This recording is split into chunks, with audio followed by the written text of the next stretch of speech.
Donc on voulait vous parler d'un sujet très spécial qui est comment vivre avec une sœur jumelle au quotidien. Et oui, parce que je sais pas si vous l'avez remarqué, mais nous sommes des jumelles. Et donc on avait vraiment à cœur de faire cette vidéo pour vous raconter et vous partager nos expériences, nos ressentis d'être jumelles. Parce que j'avoue, vous allez voir, ça n'a pas été toujours beau tout rose. Et en fait, on a essayé de chercher des vidéos sur les jumeaux sur YouTube et on n'en a pas trouvé tellement. Et donc du coup, on s'est dit, mais tiens, pourquoi on ferait pas une vidéo sur ça? Parce que franchement, il n'y a que les jumeaux qui peuvent faire des vidéos comme ça. Parce que eux-mêmes, enfin voilà, il n'y a que eux qui peuvent partager ce genre d'expérience. Donc voilà. Donc on espère que vous allez aimer cette vidéo et on vous en dit pas plus. Regardez. Donc je m'appelle Sylvie. Et je m'appelle Laura. Et nous vivons en France et nous sommes des fausses jumelles. Donc je ne sais pas si vous savez la différence entre des vraies et des fausses jumelles. Parce qu'à chaque fois quand on nous pose la question, oh vous êtes des jumelles, mais on dit toujours, oh mais on est des fausses. Oui, on est des fausses. Parce qu'il y a bien une différence. Et des fausses, pourquoi des fausses? Et là, on va vous donner une explication entre vrais jumeaux et faux jumeaux.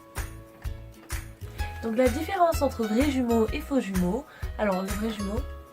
Alors les vrais jumeaux, c'est un ovule avec un spermatozoïde. Donc ces deux-là vont se rencontrer et vont former un embryon. Et cet embryon va se séparer en deux, on va dire, pour former des vrais jumeaux, c'est-à-dire dans la même poche. Tandis que les faux jumeaux sont deux spermatozoïdes et deux ovules différents. Les deux spermatozoïdes vont féconder un ovule chacun et ça va former deux embryons. Et ces deux embryons seront dans des poches différentes. C'est pour ça qu'on dit que c'est des faux jumeaux. Donc vrais jumeaux dans la même poche et faux jumeaux dans deux poches différentes dans le ventre de la mère. Et nous, pour notre part, on est des fausses jumelles.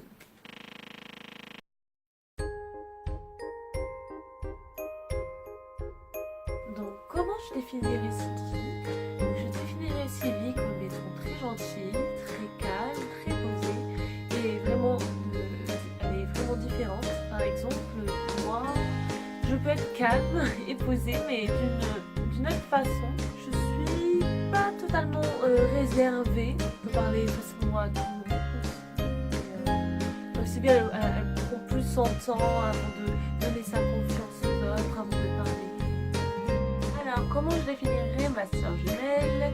Je la définirais comme quelqu'un de complètement différent de moi parce que je suis vraiment... j'ai un côté calme, posé, réservé, tandis qu'elle a un côté très sociable. Elle peut être impulsive un peu colérique quand on s'énerve.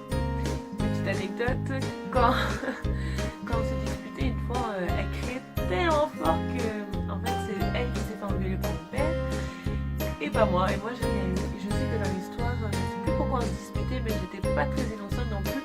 Donc il faut dire que mon père il n'aime pas trop les personnes qui crient fort et qui pleurent parce que ça l'énerve, je pense.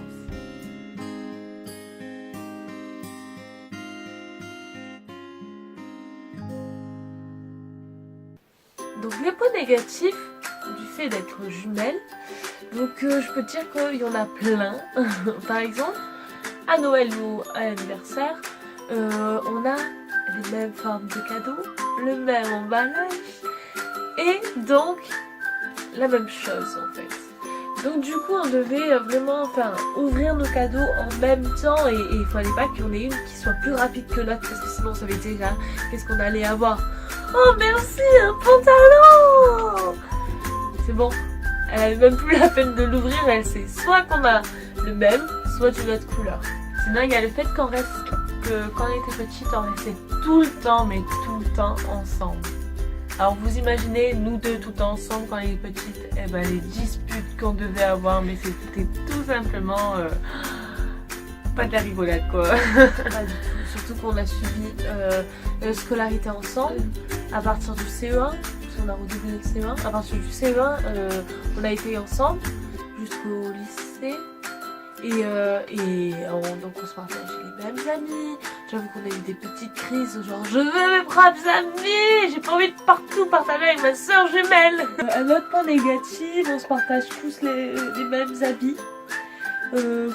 Ça veut dire qu'on a vraiment le même style vestimentaire, on porte la même chose, sauf on se démarque un peu maintenant sur notre style, mais sinon Oui, mais je dirais même que c'est un point positif. Ouais, c'est un point positif. Non. Qu'est-ce qu'on a d'autre? Oui, les déclarations. Ah oui, donc ça, c'est une histoire très très drôle. En fait, quand quelqu'un aimait une jumelle, par exemple, les gars ils venaient voir Laura pour lui demander de sortir avec elle. Et qu'elle n'était pas intéressée, qu'elle disait bah non, j'ai pas envie. Voilà. Et ben ce qu'ils faisaient, eux, c'est qu'ils disaient ok, ça marche pas. Et ben ils viennent vers moi. Et vice versa quoi en fait. Et ça c'est la chose qu'il ne faut vraiment pas faire. Et oui, un petit conseil. Ils n'ont pas compris qu'en fait les jumelles ça se soutenait, même si parfois on n'est pas en très bonne relation, mais jamais de la vie on irait déjà d'une ils viennent nous demander, on se sent comme des bouches-trous, et de deux non. On piquera jamais quelqu'un que par exemple la sœur elle aime bien un mec, et ben on n'ira jamais le voir ou on n'ira jamais lui parler en le draguant, voilà. Non, jamais. Donc, toutes ces choses à ne pas faire. Et alors après, bien sûr, on a des points positifs, le fait d'être jumelle. Alors, les points positifs, qu'est-ce que c'est? On en a beaucoup, ça va.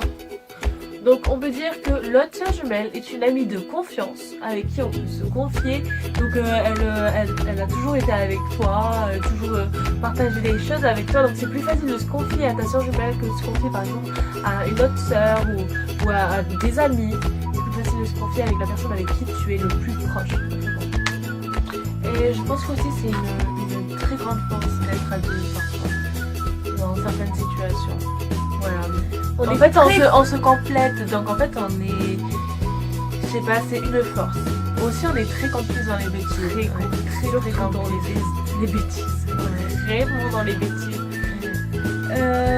Par exemple, une petite anecdote, on raconte ça. Allez, on raconte. En CM2, on a échangé de classe. Donc, bien sûr, toute la classe était dans le coup, tout le monde savait qu'est-ce qu'on faisait. C'est pour savoir si la maîtresse nous reconnaissait bien. Alors, moi j'ai pris la place de Sylvie et Sylvie elle a pris la place. Et donc du coup on nous interrogeait, tout ça, tout passait très bien, elle ne m'a même pas reconnue. Et à la fin on allait la voir et elle avait rien capté. Rien du tout. Et sinon on l'a refait en 6ème. Et en 6ème, en cours de maths. La petite précision. Ouais. Et là non plus. Le professeur n'a vu que du feu, il a rien du tout. Il n'a pas capté qu'on avait changé de place.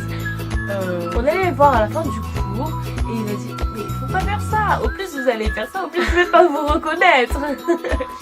Oui, et ça craint je trouve parce que quand même c'était en fin d'année ou voire milieu d'année et il nous reconnaissait ça veut dire toujours pas. Il nous connaissait pas. Enfin, reconnaissait pas. Pourtant nous on voit une différence. Ouais, pourtant on pense, enfin pour nous peut-être c'est évident, mais peut-être pour les autres c'est un peu dur. Ouais. Aussi on a les mêmes goûts, que ce soit vestimentaire, goûts musicaux, goûts des films et tout ça. On a les mêmes goûts. Alors ça on sait pas si c'est parce que c'est le fait qu'on soit jumelles ou c'est vraiment, bon ça on peut pas dire. Ou c'est juste parce qu'on aime vraiment genre la même chose. Donc pour finir, on voulait faire vraiment cette vidéo pour vous montrer d'un côté que vraiment c'est pas parce qu'on est jumelles qu'on est pareil. On a chacune notre caractère, notre personnalité bien différente. Et c'est vrai qu'on peut se ressembler physiquement beaucoup, mais en fait à l'intérieur on est différents. Je voulais souligner vraiment ça parce qu'il y en a qui pensent qu'on a la même identité, qu'on est pareil. Donc non, c'est faux. Petite chose aussi, on nous a beaucoup demandé, mais est-ce qu'entre vraies ou fausses jumelles, et ben vous pouvez vous parler télépathiquement? Ben, la réponse c'est que non. Non, pas du tout. Non, je ne sais pas ce qu'elle pense et elle saura pas ce que je pense non plus. À moins que parfois, oui, on parle en même temps, oui, on dit ah, tu penses à la même chose, mais c'est plutôt parce qu'on se connaît vraiment bien. C'est pour ça. Je pense qu'avec n'importe quelle personne à qui vous connaissez, avec qui vous traînez depuis toute petite. Ouais, voilà. Je pense que avec qui vous êtes vraiment proche, je pense que vous pouvez soit dire les mêmes choses en même temps, soit penser la même chose en même temps. Enfin, vraiment, je pense ça. Et avoir une bonne complicité en fait. Et beaucoup. Donc si vous connaissez beaucoup, tout le monde peut parler en même temps, tout le monde peut juste regarder et rigoler parce qu'on a un petit délire, tout n'entendant pas les pensées de l'autre et voilà, et vice versa. Ben voilà, pour terminer, on est tous différents et parfois quand on est de mauvaise humeur, on a tendance à vraiment prendre ça à cœur, quand on dit vous êtes pareil, vous êtes pareil, vous êtes pareil, quand on entend tout le temps ça, j'avoue que parfois c'est très énervant. Mais sinon, en soi, c'est cool d'être jumelles, c'est pour ça qu'on fait cette vidéo. Il y a certains jumeaux ou jumelles qui peuvent penser non c'est nul, mais à force, quand on était petite on pensait ça, mais avec le temps on apprécie mieux le fait d'être jumelles, je pense vraiment. Donc voilà, j'espère que vous avez aimé notre vidéo et que si vous avez plus de questions, ben, n'hésitez pas à les marquer et à nous les poser.